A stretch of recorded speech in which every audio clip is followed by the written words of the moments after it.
আমার যদি গল্প দেখা হয় শুধুই ফেলিওর ছাড়া কিছুই ছিল না, শুধু ফেল। তো আমি ওই ফেলিওর থেকে আসলে আমি ফেলই হচ্ছিলাম, এবং জানি না আসলে আমার ততদিনে কিন্তু আমার যে মাস্টার্স থিসিস এবং আমার যে যে আমি আমার পেপার যে গট রিকগনাইজড, এই জিনিসগুলো, এবং আমার মাস্টার্স থিসিস থেকে আমার এটা একটা কনফারেন্স পেপার হিসাবে পাবলিশড হয়, এবং ওই কনফারেন্স পেপারও কিন্তু আমার একবার রিজেক্ট হয়ে আমার কিন্তু মানে তারপর আমি আমার এটা কনফারেন্স পেপারটা পাবলিশড হয়। তাহলে দেখো যে আসলে আমি যদি বলতে যাই, আমার কিন্তু কোনো শর্টকাট ওয়ে ছিল না যে কোনো এক জায়গায় দিয়ে দিলাম বা ইয়া হয়ে গেল, সেটা না। এবং এমন ছিল না যে আমার কনফারেন্স পেপারটা আমার যিনি মাস্টার সুপারভাইজার ছিলেন উনি হেল্প করেছেন লিখো বা এখানে সাবমিট করো, বা উনি কোনোভাবে ইনফ্লুয়েন্স করেছে না, আমি নিজের চেষ্টাই করেছিলাম, যেটা উনি পরে উনার ইয়াতে যোগ করেছেন যখন কনফারেন্স পেপারটা ত্রিপলি ইয়াতে পাবলিশ হয়েছিল।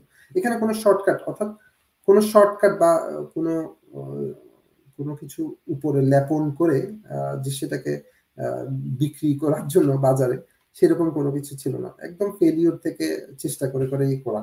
তো আমার যখন কনফারেন্স পেপার পাবলিশ হয় এবং আমার মাস্টার্স চলাকালীন আমার একটা paper goat 3rd prize, best paper award, তখন আসলে এই বিষয়গুলো আমাকে পিএইচডিতে আরো উদ্বুদ্ধ করে যে আমি ওই, এবং ডয়চে টেলিকম থাকাকালীন যে ইন্ডাস্ট্রিয়াল রিসার্চ থেকে আমার আসলে একাডেমিক রিসার্চের প্রতি ঝোঁক করতে থাকে, এবং আমি অবশ্যই চেষ্টা করতে থাকি, আমি ইন্ডাস্ট্রিতেও চেষ্টা করি, কিন্তু আমি মানে সেম টাইম আমি একাডেমিতেও চেষ্টা করতে থাকি, এবং আমি যথারীতি ফেল হতে থাকি, ফেল ছাড়া আর কিছুই হয় না।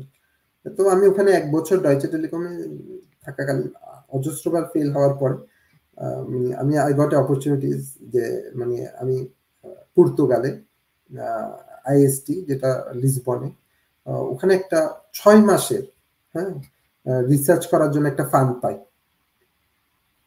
জাস্ট 6 মান্থসের। এইটাই কিন্তু আমার লাইফের আমার মনে হয় যে টার্নিং পয়েন্ট। আমি ওখানে গিয়ে আসলে আমি কোডিং করা শিখি, আমি একদম হাতে কলমে যাকে বলে প্রবলেম ফর্মুলেশন হতে শুরু করে রিসার্চের আরো কঠিন কঠিন ধাপগুলো আমি ওখানে শিখি, এবং ওই সেম টাইমে আমি আসলে অ্যাপ্লাই করতে থাকি বিভিন্ন জায়গায়, যেহেতু 6 মাসের ছোট একটা গ্র্যান্ট ছিল, তখন আমি আসলে I got the chance in কেইউ লুভেন, Catholic university লুভেন, Belgium, যেখানে আমি আবার 1.5 ইয়ার্সের জন্য রিসার্চ অ্যাসিস্ট্যান্ট হিসাবে কাজ করার সুযোগ পাই। এবং ওখানে বলা অবশ্যই উচিত যে প্রত্যেকটা জায়গায় আসলে, কারণ এখানে ফেলিওর এবং এই জিনিসগুলো এমন ছিল না যে আমি স্বইচ্ছাই যে আমি কাজ করতে চাই আপনার ল্যাবে, ওই ধরনের বিষয় না। ওরা আমাকে হায়ার করে একটা প্রসেসের মাধ্যমে আমার একটা ভিসা প্রসিডিওর, আমাকে একটা মান্থলি স্যালারি দিয়ে নিয়ে যেতে হতো। এইসব কারণে আসলে বিষয়গুলো আরো খুবই কঠিন ছিল, ধাপগুলো। তো আমি প্রথমেই এই জিনিসটা মেনশন করেছি যে যখনই কারো থেকে আমি মানে আপনাকে কেউ স্যালারি দিবে বা আপনাকে কোনো কিছুর জন্য টাকা দিবে, তখন কিন্তু এই জিনিসগুলো খুবই কঠিন হয় প্রসেসগুলো, এবং সেখানে একটা কোয়ালিটি চেক হয়। তো এইভাবেই আসলে আমি বেলজিয়ামে যাই, এবং ভালো একটা অ্যামাউন্ট আমি রিসার্চ অ্যাসিস্ট্যান্ট হিসাবে জব করি, এবং ওখানে গিয়ে আমি আরো শিখতে পারি। তখন আসলে প্রথম আমি গিয়ে উপলব্ধি হয় যে প্রথম পৃথিবীর সবচেয়ে সেরা বিশ্ববিদ্যালয়গুলোতে কিভাবে পড়ানো হয়। ওখানে আমি অলসো টিচিং অ্যাসিস্ট্যান্ট হিসেবে কাজ করি, এবং কিভাবে পড়ানো হয়, কিভাবে রিসার্চ কাজ করা হয়। এরপরে আমি আবার নেদারল্যান্ডসে আসি, ইউনিভার্সিটি অফ টোরন্টো। ওটার র্যাঙ্কিং ছিল আই থিঙ্ক র্যাঙ্কিং আছে 100 থেকে 200 এর মধ্যে। তো ওইখানেও আমি 1 বছরের মতো কাজ করি। এর মধ্যে আসলে আমি বিভিন্ন জায়গা থেকে পিএইচডি অফার পাই, যেটা আমি আসলে স্কিপ করে গেলে হবে না। আমি পিএইচডি অফার পাই। সহপাঠীর থেকে আসলে জানতে পারি যে ম্যারি কুরি ফেলোশিপ নামে একটা ফেলোশিপ আছে, যেটা পিএইচডির জন্য। এটার আসলে বেনিফিট গুলো কি? এটার বেনিফিট গুলো হচ্ছে যে এটা হচ্ছে পৃথিবীর সবচেয়ে প্রেস্টিজিয়াস যে ফান্ডিং গুলো হয় তার মধ্যে একটা। তো এখানের মধ্যে আরেকটি জিনিস সুযোগ ছিল, এটা একটা নেটওয়ার্কের মাধ্যমে হয়। এখানে অনেকগুলো ইনস্টিটিউশন যুক্ত থাকে। এর ফান্ডিং অ্যামাউন্ট থাকে অনেক। এটার এক্সপেকটেশন অথবা কোয়ালিটি থাকে অনেক উপরে, হ্যাঁ? এবং এখানের মধ্যে আরো সবচেয়ে যে বিষয়টা অবশ্যই মানুষকে ইন্টারেস্ট মানে করে, সেটা হচ্ছে অবশ্যই অর্থ। এটার যে ফেলোশিপ যে অর্থটা দেয়, সেই অর্থ সেম টাইম একজন একটা ইঞ্জিনিয়ার যদি একটা ইন্ডাস্ট্রির মধ্যে জব করে তার থেকে বেটার দেয়। ওখানে আরো কিছু অ্যালাউন্স দেয়। যেমন ফ্যামিলি অ্যালাউন্স, বাচ্চা থাকলে তার অ্যালাউন্স, ওয়াইফের অ্যালাউন্স, এইসব জিনিসগুলো এখানে এটা খুবই অ্যাট্রাকটিভ একটা প্যাকেজ দেয়। হ্যাঁ? এই বিষয়গুলো আমাকে আসলে খুবই উদ্বুদ্ধ করে যে আমি ওই ধরনের এবং আমি যদি পিএইচডি করি তাহলে ম্যারি কুরি ফেলোশিপ এ। আমি ওটাই এপ্লাই এবং যথারীতি ফেইল হতে থাকি এক কথায়।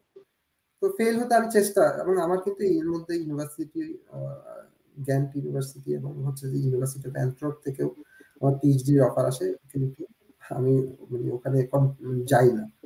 আমি এটাই চেষ্টা করতে থাকি এবং ফেইলিউর হতে থাকি। ফেইলিউর হতে, হতেই আমি ওই যে নিজের ভুলগুলো শুধরাতেই আমি মানে ম্যারি কুরির আ ফান্ডিং এর অফারটা পাই। ফেইলিউর থেকেই আসলে। তারপরে আমি আসলে ম্যারি কুরির আন্ডারে পিএইচডি কমপ্লিট করি।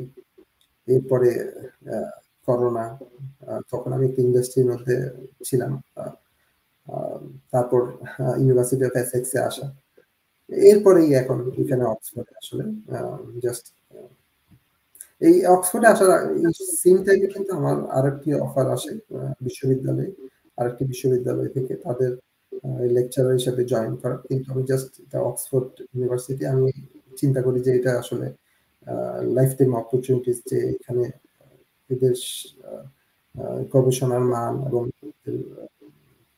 একটা প্রসেসের মাধ্যমে এখানের মাধ্যমে যাওয়া হয়তো কারণ আমি নিজেও দেখতে পারি আসলে আমরা যদি চিন্তা করি ভারতীয় বা বাংলাদেশি হিসাব করি পাকিস্তানি খুবই কম সংখ্যক হাতে গোনা ১ জন ২ জন। বাংলাদেশি তো দেখতেই পাওয়া যায় না। যেকোনো একজন হয়তো এরকম পজিশনে আছেন। ছাত্রছাত্রী আছেন কিছু। এই হচ্ছে আমার journey. Thank you so much ভাইয়া। মানে লাইফে যে চড়াই উতরাই পার করে আপনি এই জায়গায় গিয়েছেন এবং এই বারবার ফেল করার পরেও আপনার ইচ্ছা এবং আপনার আগ্রহ থাকার কারণেই কিন্তু আপনার এই সাকসেসটা।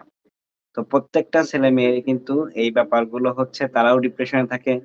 বাংলাদেশে যদি কথা চিন্তা করি কোন একটা সেমেস্টারে খারাপ করছে বা রেজাল্ট সিজিপিএ খারাপ আসে বা ফেল করছে তখন অনেক ভেঙে পড়ে। তো ভেঙে পড়ার কিছু নাই আমি মনে করি এবং আপনি যে স্ট্রাগলিং করেছেন এবং প্রাইভেট ইউনিভার্সিটি থেকে পড়ে এই জায়গায় যাওয়া এটা আসলেই কঠিন। সেটা আপনি আ সাকসেসফুলি করতে আমি পেরেছেন। জাস্ট একটু এড এটা করি। আমাদের এটা জন্য শুধু ইন্সপিরেশন। প্রাইভেট বিশ্ববিদ্যালয় না, পাবলিক বিশ্ববিদ্যালয় থেকেও মানে আমি ওই যে বলেছি না মানে public private doesn't matter even uh এশিয়ার অনেক নামকরা বিশ্ববিদ্যালয় থেকেও এখানে আসা বা uh it's a yes. Difficult process. ওইটাই বললাম আরকি। মানে এখানে পাবলিক প্রাইভেট না, বিশ্বের অনেক নামকরা বিশ্ববিদ্যালয় থেকেও এবং অনেক মেধাবী ছেলেপেলেও কিন্তু এখানে আপনার যে জায়গা বা আপনি যেখানে গিয়েছেন এখানে তাদের কাছে এখনো স্বপ্ন। সো আপনি যেটা করতে পেরেছেন এটা আসলে আমাদের জন্য বড় গর্বের। শুধু বাংলাদেশ ড্যাফোডিলের নয়, বাংলাদেশের জন্য গর্ব আমি মনে করি।